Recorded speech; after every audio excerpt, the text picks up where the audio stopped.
Sesekawa Association Africa has embarked on a mass campaign aimed at training smallholder farmers in Adjumani district on the entire agriculture value chain, including production, harvesting, transportation, storage, marketing and handling. In Adjumani, we are working in 6 sub-counties, and these sub-counties were selected because they are hosting mainly the refugee communities, and the reason why we chose the vegetables, it is because these mature early. Sesekawa market survey analysis shows that vegetable waste in Africa is due to poor transportation, inadequate access to technology and other related information. We are talking about food which has gone through the value chain and is ready for consumption, is safe for consumption, but again it ends up being wasted because probably it has not been preserved, or there was nobody to consume it at that particular time, and when this, for example, the vegetables, the tomatoes you find in the market yard, just wasted. And then there's this food that is lost at the farm level.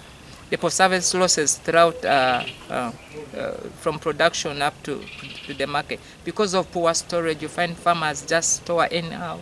The vegetable farmers don't have cooling systems.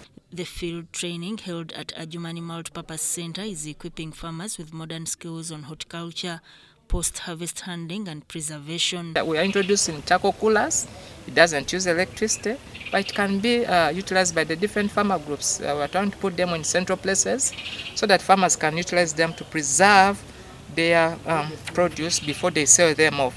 And then also the dryers, the solar dryers, so that they can add value to their produce. Those are some of the things we're trying to introduce. And the other ones are the technologies, the equipments that they can use to add value and also to do some processing.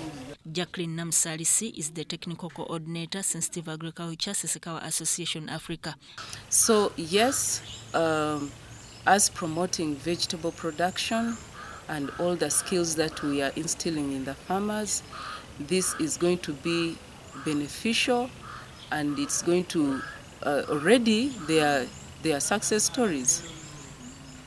Tomatoes are being exported. Initially, tomatoes were being imported, but now our farmers are exporting these tomatoes to the neighboring countries.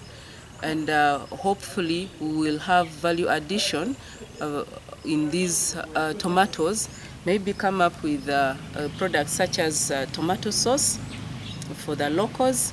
But anything that we would think is appropriate for this market, we will do it. But so far, there is a lot of prospect. The farmers say the training is the best option for them to grow vegetables for home consumption and market. Because I've learned a lot concerning post-harvest handling, especially in the area of vegetable production. You know, vegetable crops have a high percentage of water. When we don't handle them well, our farmers end up losing a lot.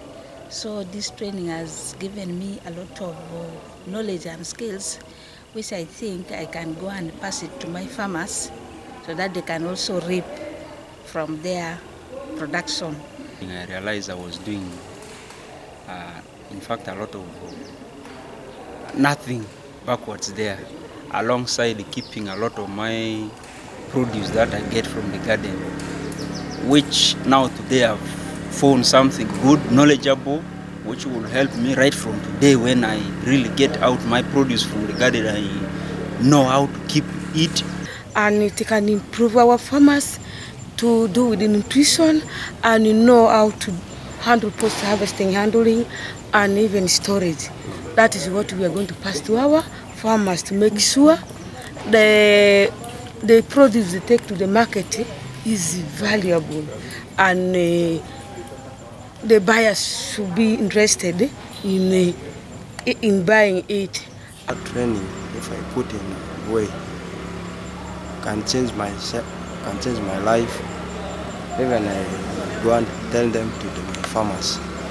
At the training, smallholder farmers are also equipped with relevant skills to adopt technologies using the local materials to increase production and productivity of vegetable growing.